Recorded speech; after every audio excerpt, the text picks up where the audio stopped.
নমস্কার বন্ধুরা। ভারতের একটি শহরকে চায়ের শহর বলা হয়, আর চায়ের কথা বললেই অনেকের মনে হতে পারে উত্তরটি দার্জিলিং। কিন্তু উত্তরটি দার্জিলিং একেবারেই নয়। ভারতের দার্জিলিং আর অসম চা বিশ্ববিখ্যাত। ভারতীয় অর্থনীতিতে এই চায়ের অবদান যথেষ্ট। বহু মানুষের জীবন রুজি সবই দাঁড়িয়ে আছে এই চা চাষের উপরে। চা চাষে পশ্চিমবঙ্গের উত্তরাংশ এবং অসমের উত্তরাংশই প্রধান।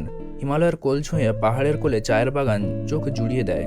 মানুষের চা পানের ইচ্ছা পূরণ করে চলেছে এই চা বাগানগুলি। ভারতে চায়ের চল সবচেয়ে বেশি, সেই তুলনায় কফির চাহিদা অনেকটাই কম। পৃথিবীতেও কিন্তু জলের পর পানীয় হিসাবে সবচেয়ে বেশি পান করা হয় চা।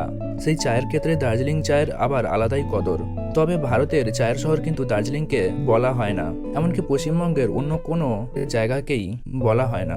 অসমের ডিব্রুগড় হলো ভারতের চায়ের শহর। ডিব্রুগড়ের চারধারে সারি সারি চা বাগান ছবির মতো সুন্দর। ডিব্রুগড়ের এসব চা বাগানে বিশ্বের অন্যতম সেরা চা পাওয়া যায়। অসম চা এই ডিব্রুগড়েরই চা।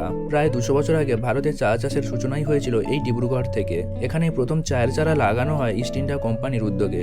ডিব্রুগড়ের এই চা চাষের ইতিহাস অতি দীর্ঘ। এখনও এখানকার 3টি প্রধান চা বাগান মানকোট্টা, চাবুয়া এবং নাহারকাটিয়া গোটা বিশ্বে চর্চিত হয়। ডিব্রুগড়ের পর্যটনও দাঁড়িয়ে আছে এই চায়ের উপর। চায়ের বাগানের চা গাছ থেকে পাতা তুলে তা প্রক্রিয়াকরণ করে একদম সাধারণ মানুষের পেয়ালায় মন ভালো করা চায়ে পরিণত হওয়া পর্যন্ত চা তৈরির সব স্তর এখানে পর্যটকদের দেখানো হয়।